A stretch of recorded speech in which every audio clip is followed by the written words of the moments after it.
Et bonum est lex legum, bahwa apa yang adil adalah hukumnya hukum. Oleh karena itu, Haki memberikan kita keadilan berupa anti monopoli. Meskipun nanti Haki merupakan suatu kesatuan yang berkaitan erat dengan eksklusivitas, bukan berarti Haki juga tidak terbebas dari monopoli itu sendiri. Karena itu, perkenalkan terlebih dahulu, saya Oza Tiwajawananta dari IH C3 dengan NIM belakang 093. Jadi sebelum memasuki tataran materi yang akan saya sampaikan, pertama-tama kita harus mengetahui terlebih dahulu apa itu monopoli. Monopoli adalah kondisi ketika satu atau beberapa pelaku usaha menguasai produksi, pemasaran atau penggunaan jasa tertentu.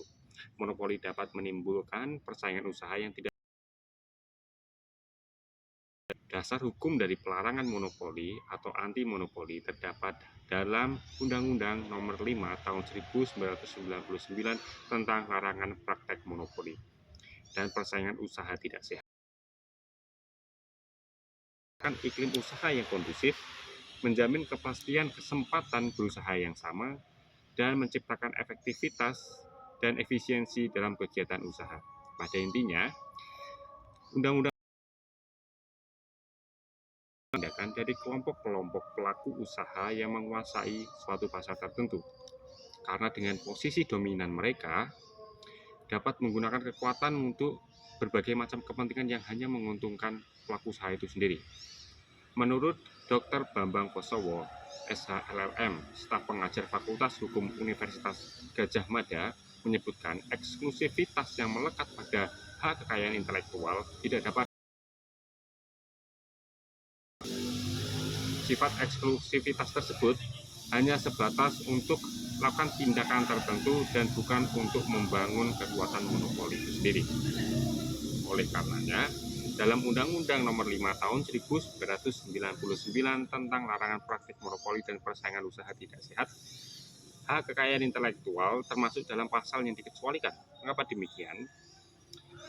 Eksklusivitas tersebut tidak dapat diartikan bahwa seluruh aspek yang berkaitan dengan hak kekayaan intelektual terbebas dan dikecualikan dari aturan anti monopoli ataupun larangan praktik monopoli dan persaingan usaha tidak sehat. Hak kekayaan intelektual tidak bisa terbebas dari aturan anti monopoli jika pada praktiknya menimbulkan dampak negatif terhadap pasar ataupun merusak iklim persaingan usaha yang tidak sehat, seperti contohnya adalah ketika pelaku usaha, seperti contohnya orang yang memiliki merek tertentu, dia menghalang-halangi merek lain agar tidak bisa masuk ke pasar merek tersebut. Itu merupakan suatu tindakan yang melanggar dari eksklusivitas haki itu sendiri. Banyak orang yang salah kaprah menyangka bahwa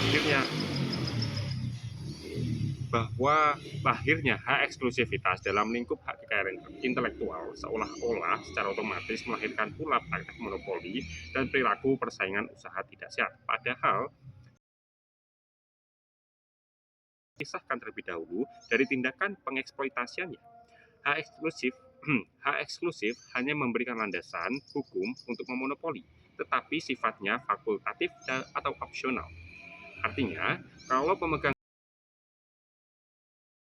secara komersil ciptaannya, misalnya dengan memberikan share alike license, maka tidak akan terjadi suatu kondisi persaingan usaha tidak sehat. Dan begitu, apa yang dapat dilakukan oleh pemegang hak cipta dalam suatu kegiatan perdagangan. Sedangkan hukum persaingan usaha dan perlindungan konsumen mengatur tentang batasan-batasan agar pemegang hak cipta persaingan usaha tidak sehat dan tidak merugikan konsumen. Gamblangnya, memiliki hak monopoli secara hukum terhadap ciptaannya, tetapi kegiatan usahanya tidak boleh mengakibatkan persaingan usaha tidak sehat. Untuk harmonisasi hukum yang dikehendaki dari keberadaan Undang-Undang Hak Cipta, Undang-Undang Persaingan Usaha, akan satu pesan bahwa hendaknya pemegang hak cipta senantiasa menjaga kondisi persaingan usaha secara sehat, tidak merugikan konsumen, dan memperbesar dan mengimplementasikan ilmu pengetahuan, karena negara dan hukum telah memberikan hak istimewa Oleh karena itu, bersama ini saya menyambut baik pedoman Komisi Pengawas Persaingan Usaha terhadap pasal 50B yang semakin